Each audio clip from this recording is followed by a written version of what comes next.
નમસ્કાર સૌને મારા જય જિનેન્દ્ર.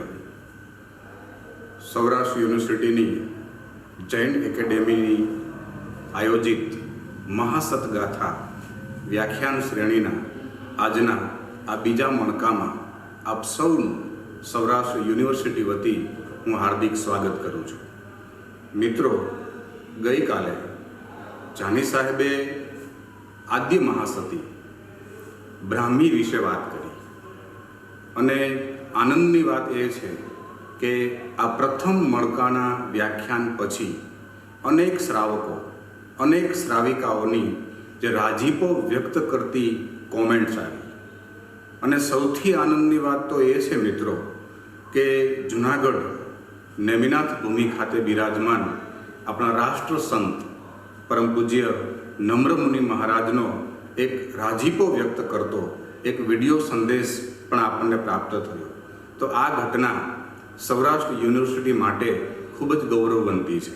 આપણે પૂજ્ય નમ્રમુનિ મહારાજનો એ જે વિડીયો સંદેશ છે એ પણ આજે આપણે જોઈશું.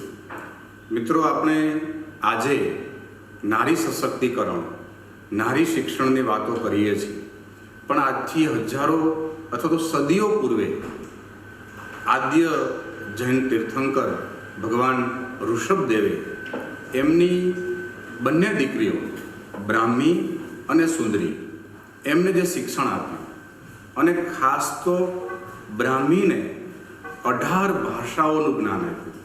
અને આજે તો એ બ્રાહ્મીના નામથી બ્રાહ્મી લિપિ પણ છે. તો આવા એક ચરિત્ર વિશે, બ્રાહ્મી જે મહાસતી છે એના ચરિત્ર વિશે, એમના પ્રદાનમાં કવન વિશે જાની સાહેબે ગઈકાલે સરસ વાત મૂકી આપી.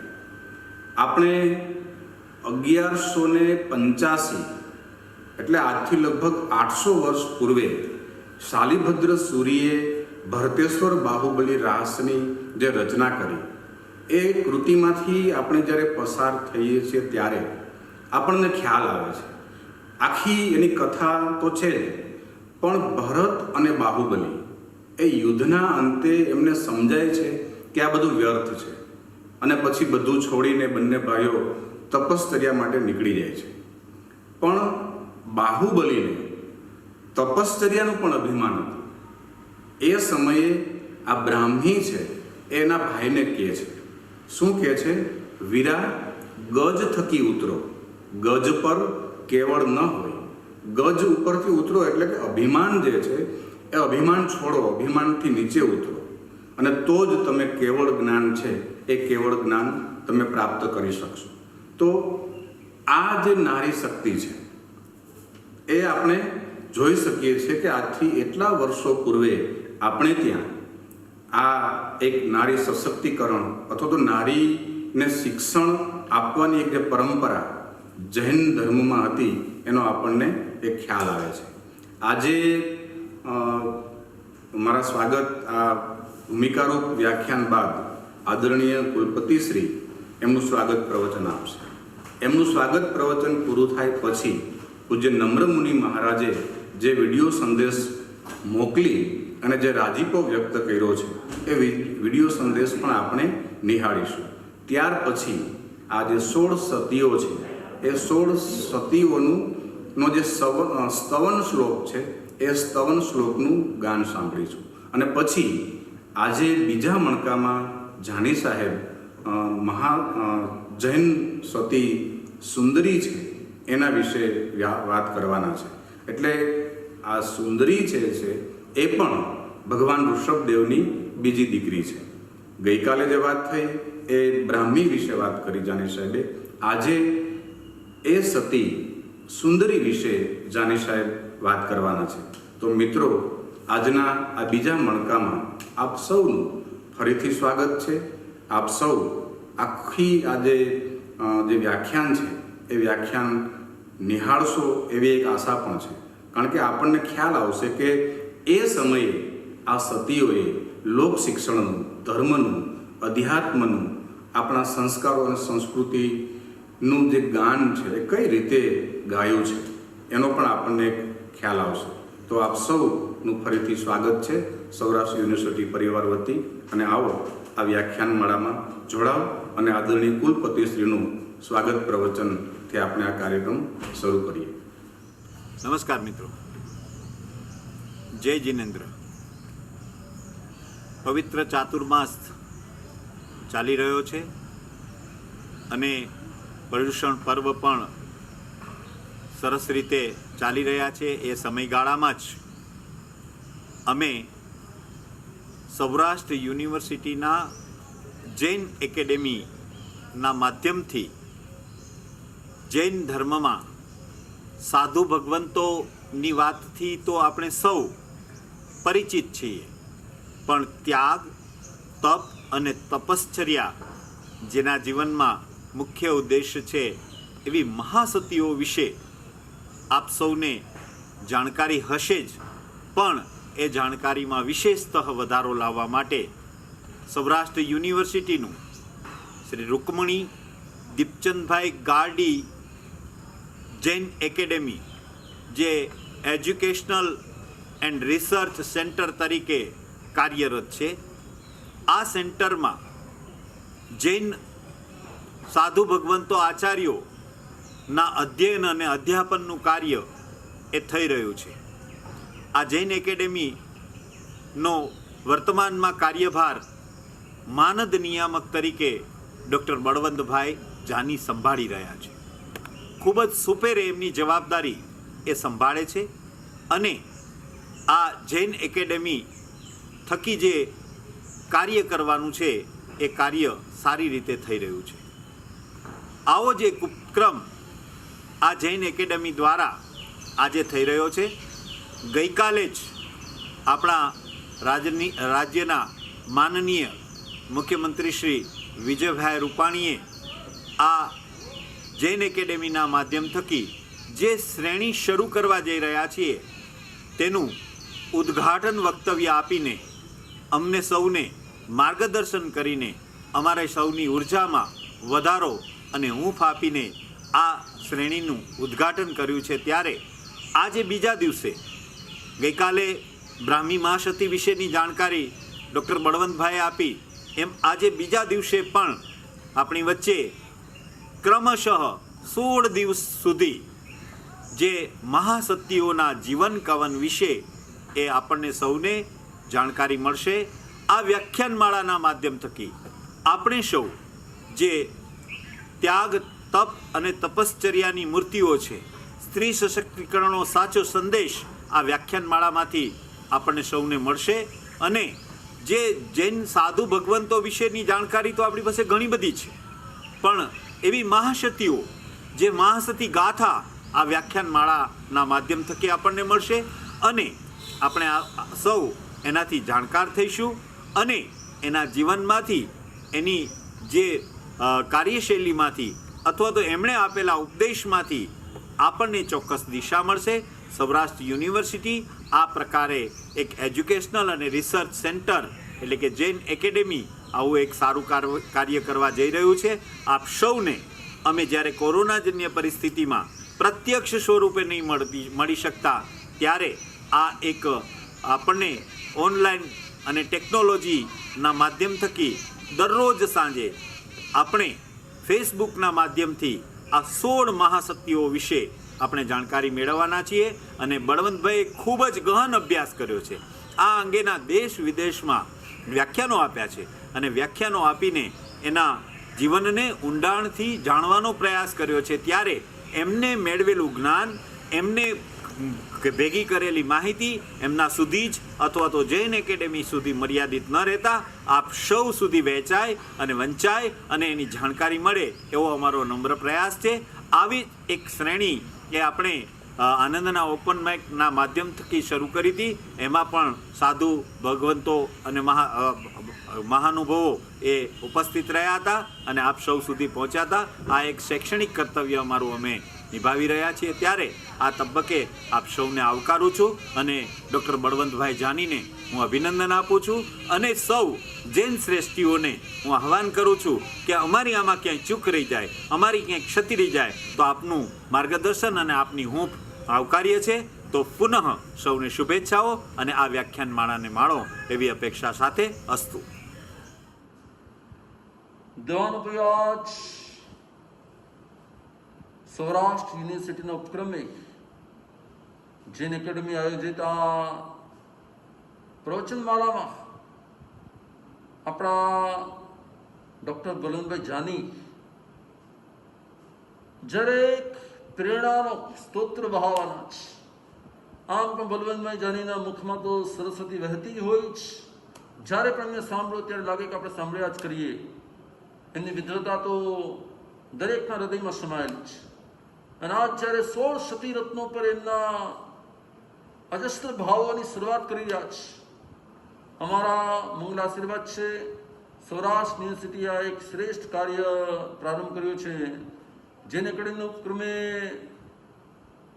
આજના સત્કાર્યની આ પ્રવચનમાળાની અમે અનુમોદના કરી છીએ. અમારા મેહુલભાઈ રૂપાણી આદિ સર્વ સંયોજકોએ જે મહેનત કરી છે અમે એમની અનુમોદના કરી છીએ.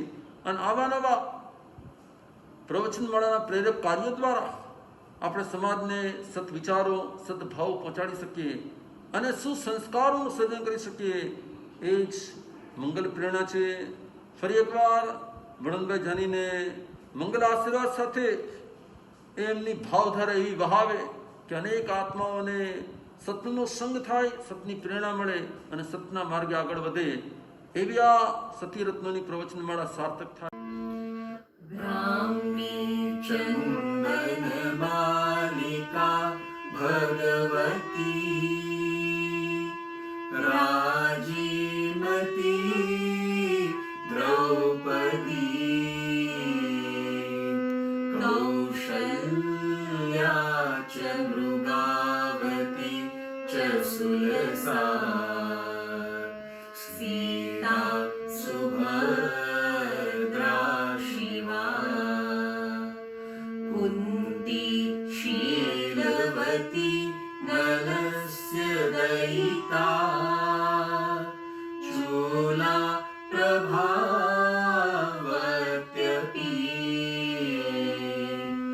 पद्मावत्यपि सुन्दरी प्रतिदिनं कुर्वन्तु वो मङ्गलम् कुर्वन्तु वो मङ्गलम् कुर्वन्तु वो मङ्गलम्. નમસ્કાર.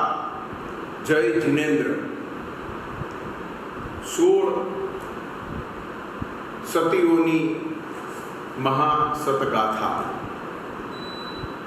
આવા એક શીર્ષક હેઠળ જૈન ધર્મની સાથે જૈન સંપ્રદાયની સાથે જે 16 સતીઓ સંકળાયેલી છે આરંભકાળથી એના ચરિત્ર, એનું ચારિત્ર, એનો સંયમ અને નારી સમુદાયને જ નહીં, જૈન સમુદાયને જ નહીં, સમગ્ર માનવ જાત માટે એની પ્રબોધના, એના વિશે આપણે ચિંતન આરંભ્યું છે. ગઈકાલે આદિ તીર્થંકર ઋષભદેવ એમની સુપુત્રી બ્રાહ્મી કઈ રીતે આદિ સતી તરીકેના સ્થાન અને માનને પામી અને ભરતની સાથેનો એનો સંવાદ, એનું ભરતને પ્રબોધન.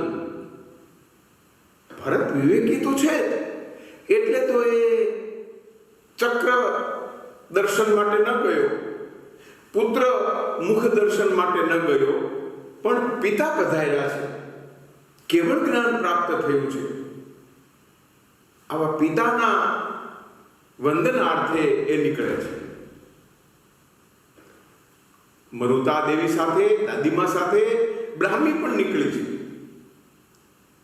અને બ્રાહ્મી, મરુતા દેવી, દાદીમા નિર્વાણ પદને પામે, પુત્ર દર્શન એક માતાનો પુત્ર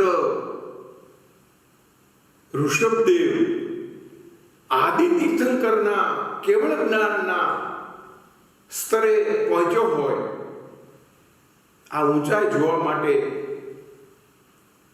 તળેટીમાંથી માથતા જે પ્રસન્નતા અનુભવે અને પ્રસન્નતાની ક્ષણે એ પોતાના દેહનો સમાધિપૂર્વક ત્યાગ અને બ્રાહ્મીને સંસારની અસારતા, સંબંધોની ક્ષણભંગુરતા અને વ્યવહાર વર્તન એમાં અધૂરપ જે કળાય છે, સંયમની, ત્યાગની, વિવેકની સૂઝના અભાવની, એને પ્રેરે છે પ્રવજ્યત્ર. એ સતીપદ, દીક્ષાપદ, તપ, આરાધના તરફ વળે છે. પણ ભાઈને પ્રબોધે છે એની ગઈકાલે વાત કરી હતી. આજનો આપણો વિષય છે બંધુ પ્રબોધક સુંદરી. બીજી બેન છે. સુંદરીને પ્રબોધન બ્રાહ્મીએ કર્યું છે. પિતાને પણ એને સાંભળ્યા છે. પિતાની દેશના ત્રણેય સાંભળ્યું. બાહુબલી નીકળ્યો પણ એને રસ્તામાં થયું, ઓહો, પિતા તો બરોબર, પણ મારા નાના ભાઈઓ એની સાથે દીક્ષા લઈને ત્યાં બધા મુનિ ભગવંત રૂપે બેઠા હોય ને એને મારે માનવા અભિમાન. એટલે બાહુબલી રસ્તામાં રહી ગયો છે, નથી. અભિમાને એનો પંથ રોક્યો છે, દર્પ એને દૂર રાખે છે. સુંદરી, બ્રાહ્મી, ભરત, મરુતાદેવી બધા જાય છે, બધા પહોંચ્યા છે. મરુતાદેવી તો વચ્ચે જ ઢળી પડે છે. સ્વસ્થ રહી છે બ્રાહ્મી. પિતાની પ્રબોધના પછી સુંદરીએ ભરતને પણ પ્રબોધન કર્યું છે. એમાં એક વસ્તુ ગઈકાલે મેં કહી હતી, બ્રાહ્મીની વાત કરતી વખતે એ અહીંયા સુંદરીની કથામાં આગળ વધે છે. ભરતનું ચરિત્ર બ્રાહ્મી એની સહોદરા છે. એક જ માતાના બંને સંતાનો છે. સુંદરી અન્ય માતાની પુત્રી છે, પિતા એક છે, પણ સહોદરા એ બંધુ ભગીની નથી. એના તરફ આસક્તિ પણ છે. રાગને એ ત્યાગી શક્યો નથી, પણ ચક્રવર્તી થવું છે, મહત્વાકાંક્ષા છે. પણ બ્રાહ્મી એટલું જ કહેલું કે પિતાના પગલે ચાલો, અને પિતાએ જે રીતે બધું મેળવ્યું ને છોડ્યું ને પ્રાપ્તિ કરી એવી સંપ્રાપ્તિ તમે પણ પ્રાપ્ત કરો. 3 જ વાક્ય છે. પિતાના પગલે ચાલો, પિતાએ જે સંપ્રાપ્તિ મેળવી હતી એ મેળવીને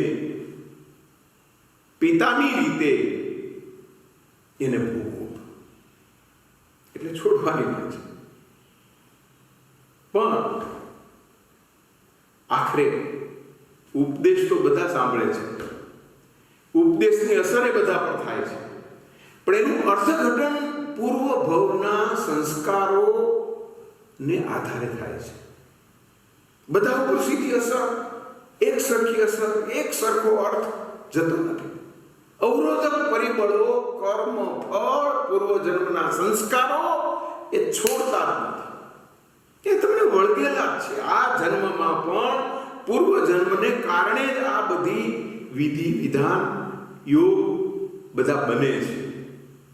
આ યોગ છે આપણો કે આ દિવસોમાં દૂર રહીને પણ આ 16 સખીઓ ની સમી જવાનું એક ટાણું જૈન એકેડેમીના ઉપક્રમે આ રચી છે. આ પણ યોગ છે. મેં કરેલો સ્વાધ્યાય આ રીતે પ્રસ્તુત કરવો શ્રાવક સમુદાય, બૃહદ સમુદાય સમક્ષ. કઈક એવા પુણ્ય, કઈક એવા યોગ સમયે આ સ્વાધ્યાય આરંભેલો, 7-8 વર્ષ સુધી ચાલ્યો, પણ આ યોગ થયો આપની સમક્ષ પ્રસ્તુત કરવામાં. કેટલું બધું વાંચવા નથી. 63 સલાહા પુરુષમાં ચરિત્ર આવે છે. મેં તમને કાલ વાત પણ કરી, જય ભિક્ષુની નવલકથાઓ છે. ઋષભદેવ ભરત ઋષિ, રાજર્ષિ ભરત. પણ જે કક્ષા છે આ બંને બહેનની, જે પદ છે આ બંને બહેન, જે સ્થાન અને માન આ બંને બહેને પોતાના બળે મેળવ્યું છે, પોતાના તપથી મેળવ્યું છે, પોતાના સંયમ અને વૈરાગ્યથી સહજ રીતે પ્રાપ્ત થયેલું આ પદ છે. એની બહુ મીમાંસા નથી. અને હું એટલે જ ભરતેશ્વર બાહુબલી રાસનું સંપાદન પૂરું કર્યું. ગુજરાતી સાહિત્યની પ્રથમ કૃતિ, ઉત્તમ કૃતિ, રાસ કૃતિ, ગુજરાતી સાહિત્યનો પ્રભાત જૈન મુનિની વાણીથી ઉગડે છે. નરસિંહના પ્રભાત્યા તો પછી ગયા, પણ પહેલા જૈન મુનિ છે. આરંભ છે હેમચંદ્રાચાર્યથી. ગુજરાતી ભાષાની જે સેવા, ગુર્જર ભાષામાં જે પ્રદાન, એમાં આવા ઉપદેશક કથાનકો, શિલોપદેશ કથામાલામાં પણ આ વાત મળે છે. એટલે કહેવા એ માંગુ છું કે આ યોગ, એ યોગને કારણે આમણે અર્થઘટન એની રીતે કર્યું. મહત્વાકાંક્ષા છે. શું મહત્વાકાંક્ષા છે? વિજયી થવાની. હવે મારી પાસે ચક્ર આવ્યું છે. અભિમાનનો સૂક્ષ્મ કોણ પણ, સૂક્ષ્માતિ સૂક્ષ્મ સલિલસ્ય મધ્યે, આવું ઉપનિષદમાં પણ કીધું છે. એક નાનામાં નાનો કોણ દર્પનો તમારા ચિત્તમાં જો પડ્યો હોય, એને દૂર ન કરો તો તમારે જે પ્રાપ્ત કરવાનું છે એમાં એક અવરોધક બને છે, હર્ડલ્સ બને છે. એટલે ભરત આયુધશાળામાં જવા નીકળે છે. પૂર્વે પુત્ર દર્શન પણ કરે છે. સુભદ્રા પણ મળે છે. સુભદ્રા પત્ની છે, રૂપ ગુણ સંપન્ન છે, પણ આસક્તિ, મોહ, લોભ, આવા દુર્ગુણો શ્રાવકના ચિત્તમાંથી નિર્મૂળ ન થાય ત્યાં સુધી એની મુક્તિ નથી, ત્યાં સુધી મોક્ષ નથી. એની આ કથા છે. સુંદરીની કથા નિમિત્તે બંધુ, આવા મા બાપ, આવા બાપનો દીકરો, આવી બેનનો ભાઈ, આવા ચક્રવર્તી થવાના સ્વપ્ન આયુધશાળામાં જવા નીકળે છે અને સુંદરીની સાથે છે. સુંદરી, મારી સાથે ચાલ. એનું સાનિધ્ય, એનું સખ્ય એને ગમે છે. તે શશી સલાકા પુરુષમાં આની ખૂબ ચર્ચા થઈ. એ સમયે હજુ લગ્ન વ્યવસ્થા, લગ્ન બાહ્ય સંબંધો, એની મીમાંસા હજી એ સમયે કાળે એટલી સ્પષ્ટ નહોતી. એટલે મનુષ્યને ગમતી બધી પ્રવૃત્તિ તરફ વળે, સંકળાય, જોડાય, એવો સમય હતો ને એને આ વળગેલું છે. આસક્તિ છે. કોનામાં આસક્તિ છે? અન્ય માતાની પુત્રી ભગીની સુંદરીમાં. સુંદરીને કહે છે ચાલ મારી સાથે. આવે છે, જોવે છે, બધું સાથે છે. એને એમ થાય છે કે સુંદરી કઈ પ્રતિભાવ નથી આપતી, પણ શું કે સુંદરી એ જાણે છે. એને માર્ગ આપી દીધો છે બ્રાહ્મીએ, એને અર્થઘટન કરી લીધું છે. મારે શું કરવાનું છે, મારે ક્યાં જવાનું છે. પણ સંયમી છે, વિવેકી છે, ભગીની વિવેકી છે. એટલે ભાઈને યોગ્ય પ્રતિસાદ નથી આપતી, યોગ્ય પ્રતિભાવ નથી આપતી. એની સાથે ફરે છે, રહે છે, મળે છે, વાત કરે છે, બધી ગમે છે. ભરતને એનું સાનિધ્ય. એને હતું કે કંઈક વખાણ કરશે, મને કંઈક કહેશે, ને પછી કહે છે હું તો ચક્રવર્તી થવા માટે હવે નીકળું છું, તને મળવું હતું, તારી કરવી હતી. તારું સાનિધ્ય મને બહુ પ્રોત્સાહન આપે છે, મને ગમે છે. આ તારા વાળ, લટ, તારી આંખ, તારા ગાલ, આ બધું ખૂબ વર્ણન કરે છે. જેમ યમી સંવાદ છે ને, જેમ ભાઈ બહેન છે, એમ અહીંયા ભરત અને સુંદરી સંવાદ છે. આખી કથા ભારતીય પરંપરામાં દર્પ ત્યાગવા માટે ભગીની વિવેકપૂર્વક શું કરી શકે અને શું કરવું જોઈએ, સ્ત્રી સશક્તિકરણનો બહુ મોટો આદર્શ સુંદરી સતી આપણી સમક્ષ પ્રગટાવે છે. ભાઈનો દુર્વ્યવહાર પણ એ વિવેકપૂર્વક કઈ રીતે ટાળી શકાય, એને કઈ રીતે સદમાર્ગે વાળી શકાય. સમાજ પ્રબોધન નારી શક્તિની એક મહત્તમ ઊંચાઈનું ઘટક છે. It's a highly a element છે.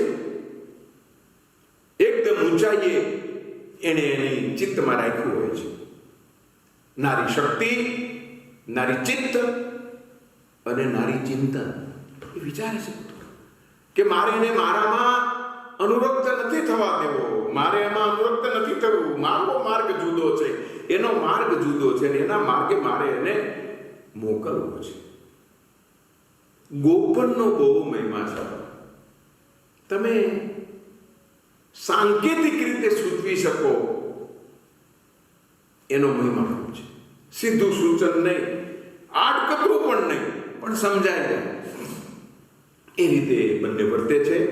એ આખો સંવાદ અનેક લોકોએ એને જુદા અર્થઘટનો કર્યા છે, જુદી રીતે લખ્યું પણ છે. પણ ભરતેશ્વર બાહુબલી રાસ, ભરત બાહુબલી કથાનક, ઋષભદેવ કથાનકની આ એક મોટી કડી છે. પછી તો આપણે જાણીએ છીએ યુદ્ધ માટે નીકળી જાય છે. અનેક નગરો હરાવતો એ ચક્રવર્તી બને છે. પણ એક જ રાજ્ય બાકી છે, એ બાહુબલી. બાહુબલીને અભિમાન છે. એ કઈ રીતે મારી સામે સીધો લડવા આવે? હું કાંઈ કમ છું? અને આ કે મારો નાનો ભાઈ મને મળવા નથી આવતો,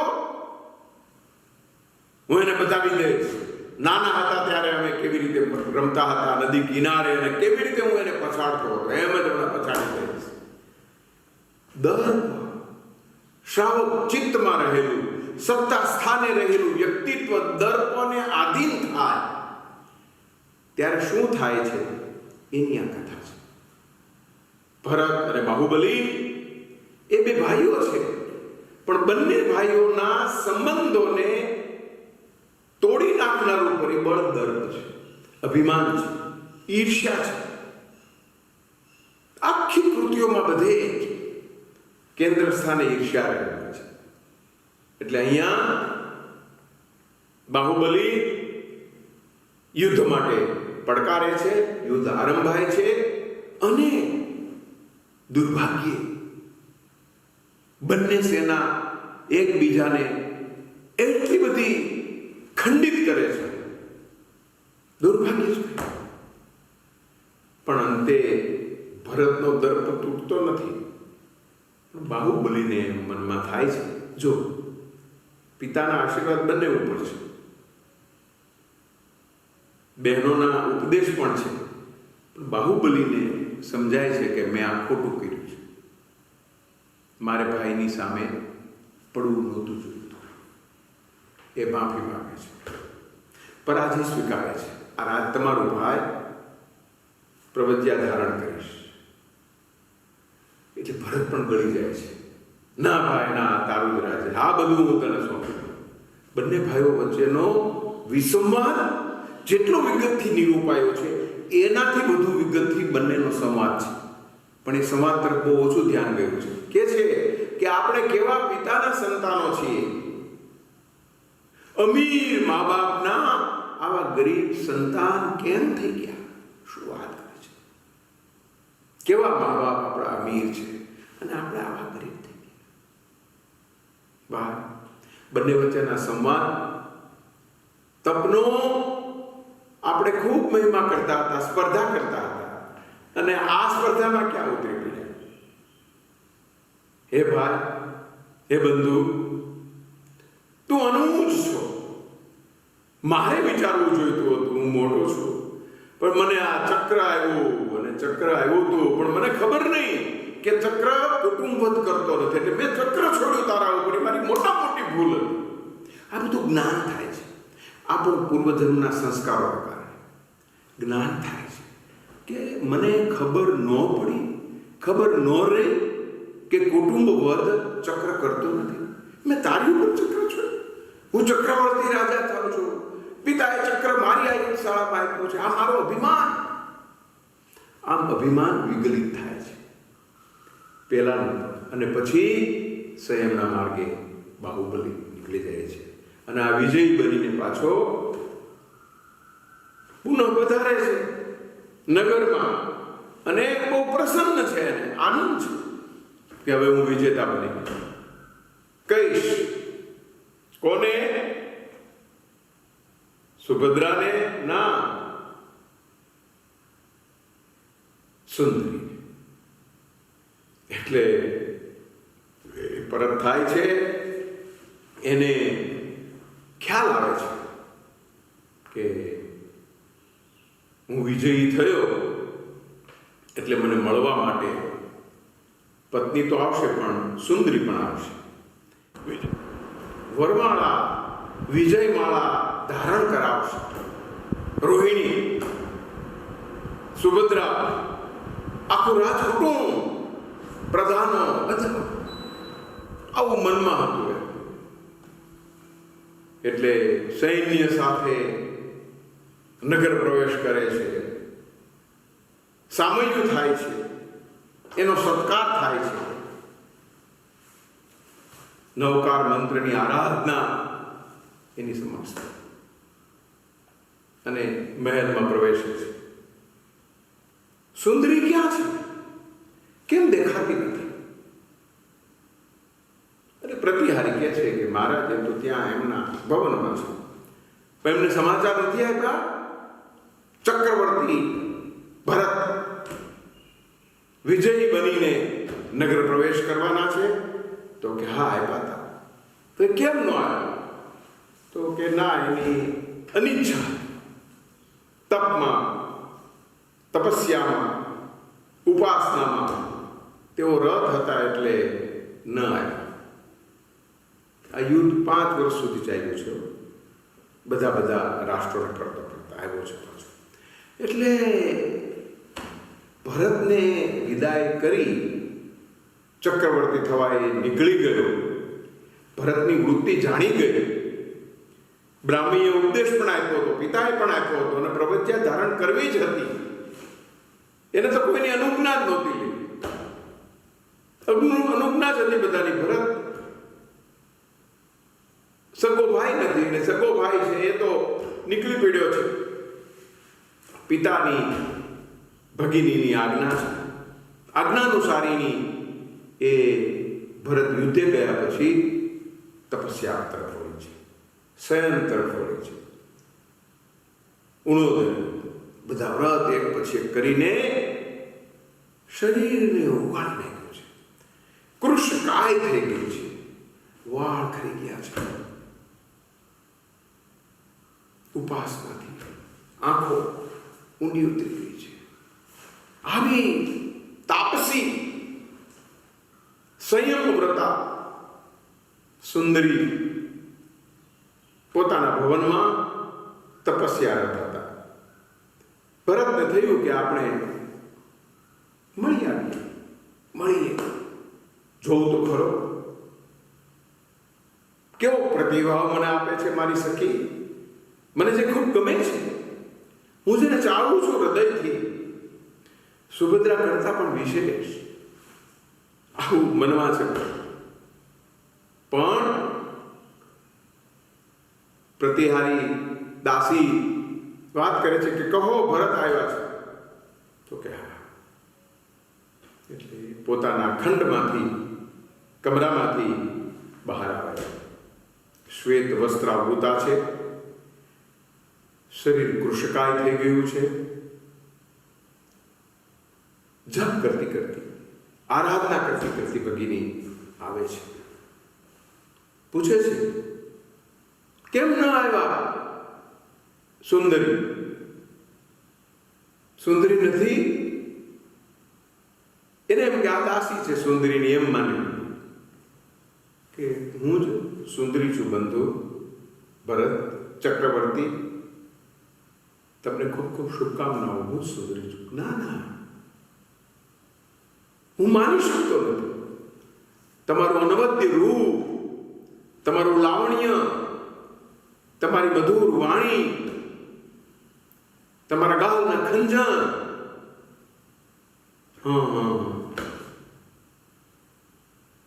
તમને મોહિત કરનારી એ સુંદરી હવે સંયમની સુંદરી છે, સંયમ વ્રત ધારણ કર્યું છે, તપ કર્યું છે. અરે ક્યાં ગયા મંત્રીશ્વરો? શું આપણા રાજ્યમાં અનાજ નથી? રોહિણી આ સુંદરીને જમાડાયા નથી? અન્ન પ્રાશન નથી કર્યું? કે ના મહારાજ, અમે આતા હતા પણ એને ઉપવાસ અને અલ્પાહાર, થોડો જ આહાર કરતા હતા, માત્ર જલ ઉપર નિર્ભર રહેતા હતા. અમુક સમયે તો આવા બધા ભાતના વ્રતમાં એ રત રહેતા હતા અને કશું જ લીધું નથી. એ તપ અને જપમાં જ, આરાધનામાં જ રત રહેતા હતા. ભરત બહુ ખિન્ન થઈ ગયો છે, દુઃખી થઈ ગયો છે. જે સુંદરીનું સખ્ય, જે સુંદરીની મોહિત કાયા તરફ એની આસક્તિ હતી, એથી વિપરીત એવું જોઈને એના હૃદયને એક ધક્કો તો બાહુબલીથી લાગી ગયો, પણ બીજો ધક્કો આ પ્રતિભાવ આ પ્રકારનો એનાથી લાગ્યો અને સમજાય ગયો. પણ સુભદ્રા પાછળ હતા. સુભદ્રાએ પણ સુંદરીની આ સ્થિતિ જોઈને એને નમસ્કાર કર્યા અને કહ્યું, સૌંદર્ય આંતરિક હોય છે રાજવી, બાહ્ય અવલોકવાનું હોતું નથી. તમે એનું આંતરિક સૌંદર્ય નથી જોઈ શકતા? હું જોઈ શકું છું. દર્પણકારને બોલાવો. એવું દર્પણ છે કે એમાં એનું આત્મ સૌંદર્યનું દર્શન કરી શકશું. સુંદરમાં સુંદર. ભરત બહુ ચોભેર પડી ગયો. સુભદ્રા સાથે હતા.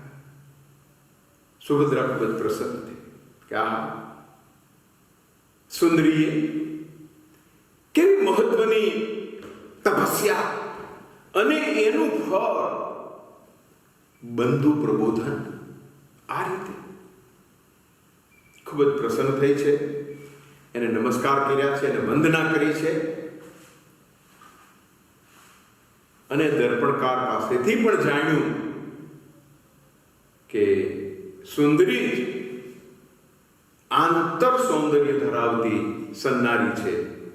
સુભદ્રા બાહ્ય અને આંતર સૌંદર્ય ધરાવનારી સન્નારી છે, પણ આંતર સૌંદર્યની મહત્તા વધારે છે એવું પ્રમાણ આપે છે દર્પણકાર અને પછી વિદાય લે છે.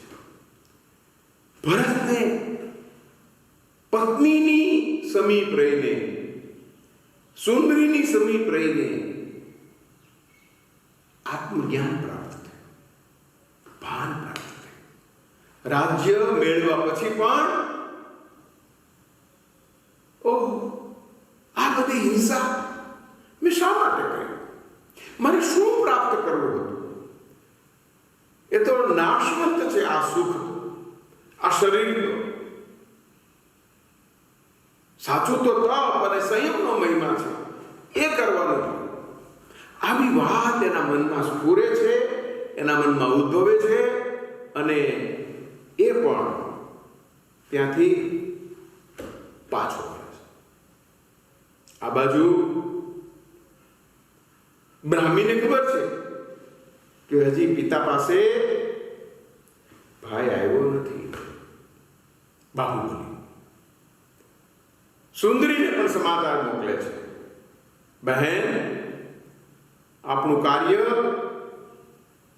બાહુબલીમાં સમ્યક જ્ઞાન ચોક્કસ આપ્યું આપણે, અને પિતા આગળથી જે મેળવેલી વિદ્યાઓ હતી એને આધારે એણે પોતાના અગ્રજ બંધુને રાજ્ય સોંપી દીધું.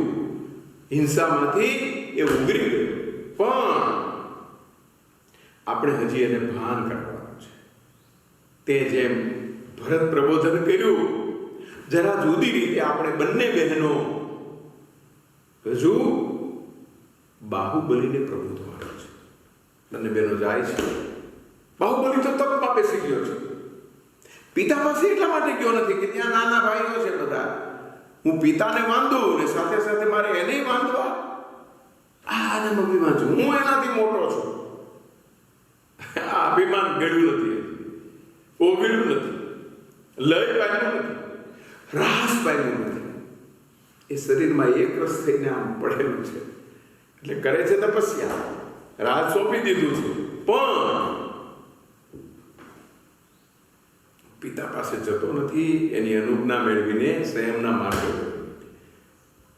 તપમાં ભાઈ પાસે બંને બહેનો જાય છે અને ગાય છે, ગજરાજથી નીચે ઉતરો રે. આ સજાય તો બહુ આપણે દેરાસરોમાં ગાતા હોય છે, ગજરાજથી નીચે ઉતરો. ગજરાજ ઉપર બેસીને એકદમ જોડતા વીરા મોરા રે, ગજ થકી હેઠા ઉતરો, ગજ ચઢે કેવળ ન પમાય રે. કેવળ જ્ઞાન હાથી ઉપર બેસીને પ્રાપ્ત નથી કરી શકતો. ભાઈ સાંભળે છે, આ ગાન સાંભળે છે, આ સજાય સાંભળે છે, આ પદ સાંભળે છે.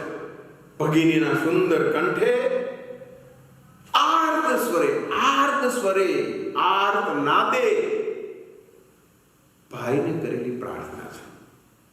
પ્રાર્થનામાં આર્ત સ્વર ભરે અને આર્તનાદ ભળે અને સાથે પાછા આંસુ ભરે. બંધુ પ્રેમ છે. ભાઈને કેવળ માર્ગે ચડાવવું છે. આ બેનની ઈચ્છા છે. આ જૈન સંપ્રદાયમાં લોકો મળે, નાથમાં મળ્યું એટલે નિષ્કુળાનંદે ગાયું, જનની જીવો રે ગોપી ચંદની, પુત્રને પ્રેરો વૈરાગ્યથી. પુત્રને વૈરાગ્ય તરફ વાળનાર, જેમ ગોપીચંદની માતા મેનાવતી છે, જનની જીવો રે ગોપીચંદની. આવી માતા હોય અહીંયા ભગીનીઓ છે. એટલે ભાઈ સાંભળે છે આર્તનાદે, આર્દ્ર સ્વરે, અશ્રુ નિસરતી આંખે, જીના સાદે ગાઈ રહેલી બહેનો કરબદ્ધ પ્રાર્થના બાહુબલીને પીગળાવી દે છે. બાહુબલી વિચારવા પડે છે, હું તો નીચે બેઠો છું પથ્થર શિલા ઉપર, તપ કરું છું, કાંઈ આહાર કરતો નથી, ક્યાંય વિહાર કરતો નથી, અને આ શું ગાય છે બેન? વળી પાછું ગાયું, વીરા મોરા રે, ગજ થકી હેઠા ઉતરો, ગજ બેઠે કેવળ ન કમાય.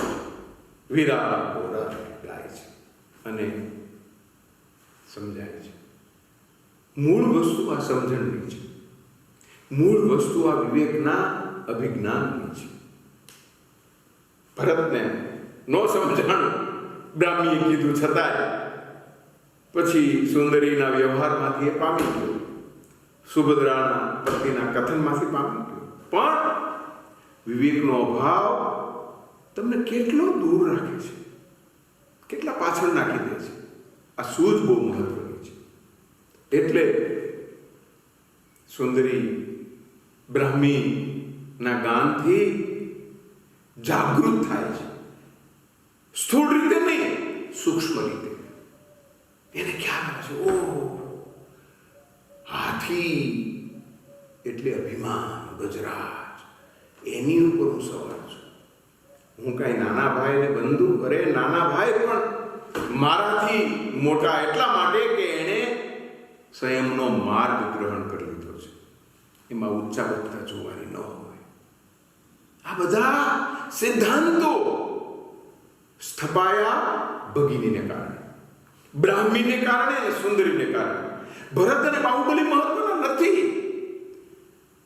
ઋષભદેવ પિતા છે પણ ક્રિયાશીલ ભરત બાહુબલી નથી, સુંદરી અને બ્રાહ્મી છે. સતીત્વ એને મળ્યું છે. 16 સતીમાં પ્રથમ સ્થાને બ્રાહ્મી છે, દ્વિતીય સ્થાને સુંદરી છે. એનું કારણ એનો ત્યાગ છે, એનું પ્રદાન છે. આ પ્રક્રિયા પ્રોસેસ છે.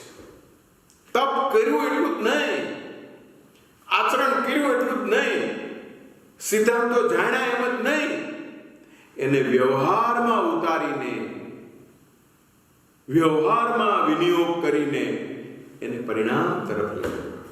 આ કામ જે કર્યું સધાર્મિક માટે જ નહીં, પછી આવે પણ કુટુંબ, પરિવાર.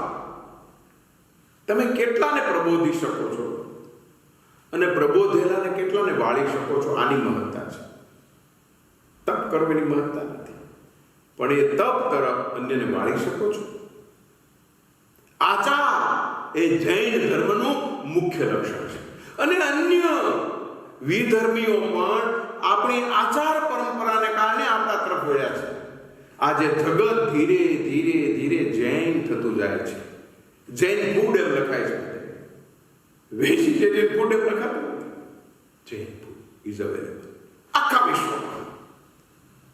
આચારથી પ્રભાવ, અને પ્રભાવથી એને જીતીને કાંઈ બીજું મેળવવું નથી, એ પણ સદમાર્ગે હોય.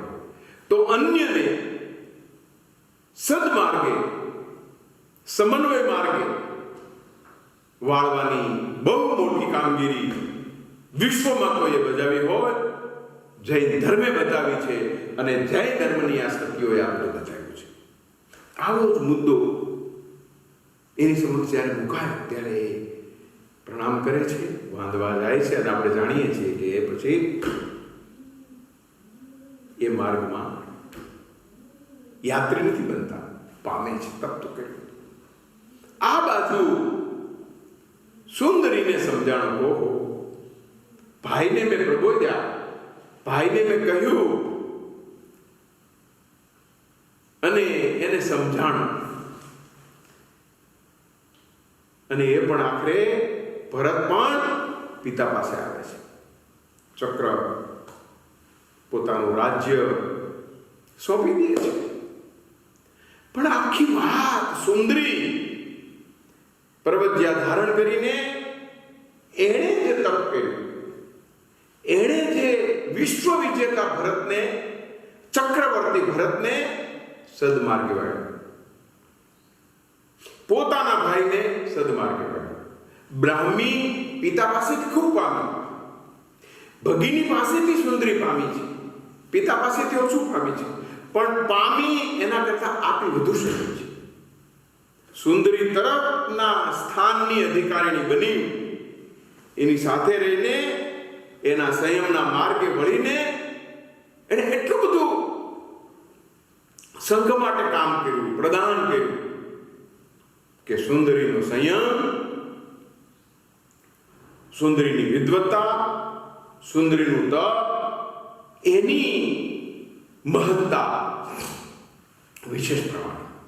એટલે આ કથા બે ભાઈના જંગની કથા નથી, પણ બે ભાઈના દર્પને ગાળનારી ભગિનીની કથા છે. ભરત બાહુબલીની જ મીમાંસા થાય છે, મહત્તા થાય છે. ઋષભદેવની જ મહત્તા થાય છે. પણ ઋષભદેવે પ્રબોધી દેશના આચરણમાં મુકાવનાર, વ્યવહારમાં પાળનાર અને વાણીમાં વર્તાવનાર કોઈ હોય તો અગ્રજ ભગિની બ્રાહ્મી અને અનુજ ભગિની સુંદરી છે. સુંદરીનું તપ,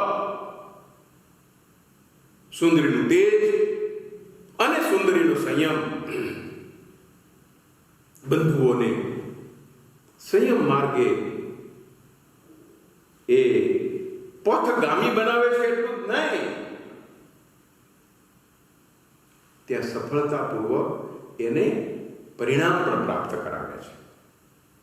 આ વસ્તુ બહુ જ મહત્વની છે. એટલે સુંદરી ભરતને પ્રબોધે, બાહુબલીને પ્રબોધે. સુભદ્રાને પ્રબોધન સિદ્ધિ નથી કરતી, પણ સુભદ્રા પામી જાય છે. એ જ રીતે બ્રાહ્મી પછી સુંદરીનું આ કથાનક, એનો સંયમનો માર્ગ, એણે જ ધારણ કરેલો માર્ગ, વર્ષો સુધી એ તપશ્ચર્યામાં રત રહીને એ આરંભના જે આપણી 16 સતીઓની મહાસતગાથા છે, આ એનું સત અને રૂત છે. તો બ્રાહ્મીની માફક સુંદરીનું સત અને રૂત પણ વિપુલ માત્રામાં પ્રચુર ક્રિયાકલાપોમાં અભિમંત્રિત છે, ધર્મથી અભિમંત્રિત છે. ધર્મથી વિરુદ્ધ કશું જ એણે કર્યું નથી, અને ધર્મથી વિમુખ કોઈને થવા દીધા નથી, ધર્મની વિરુદ્ધ કોઈ જઈ શક્યું નથી. આ પ્રભાવ છે, તપનો પ્રભાવ છે, દેશનાનો પ્રભાવ છે. વિવેક હતો એનામાં જેટલો, એટલો ભલે નહોતો, પણ છતાં એ કક્ષાએ એને એ લઈ જઈ શકે. તો આવા બધા કાર્યો, આવી બધી વિગતો, એનો ભરત સાથેનો વ્યવહાર, એનો બ્રાહ્મી સાથેનો વ્યવહાર, એનો ભાઈ બાહુબલી સાથેનો વ્યવહાર, પિતા સાથેનો વ્યવહાર, એમ બહુ આયામી વ્યક્તિત્વ છે. અને બહુ આયામી વ્યક્તિત્વમાં ભરતનું ભાતૃયુદ્ધ છે, બાહુબલી સાથેનું યુદ્ધ છે. સુંદરીને કોની સાથે યુદ્ધ હતું? રાગ સાથે. રાગ સાથેના યુદ્ધમાં મોહિત વ્યક્તિની સાથેના એન્કાઉન્ટરમાં, મુકાબલામાં એ સફળતાપૂર્વક પામે છે. આ તપનો પ્રભાવ છે. તો તપ અને સંયમ થી આવૃત એવું વ્યક્તિત્વ ધરાવતી સતી સુંદરી, એનું ગુણ સંકીર્તન, એના ક્રિયાકલાપો એ નારી સશક્તિકરણ, માતૃશક્તિ, માતૃસત્તા કેટલી પ્રભાવક બનીને કેટલી શાતાદાયક બને છે. એ શ્રેયસ્કર અને પ્રેયસ્કર માર્ગ તરફ બધાને વાળે છે. તો આવી સદમાર્ગ, સદધર્મ તરફ વાળનારી સતી સુંદરીના વ્યક્તિત્વને વંદના કરીને સુંદરીનું ગણસનું કીર્તન અહીંયા પૂરું કરીએ છીએ. નમસ્કાર. જય જિનેન્દ્ર.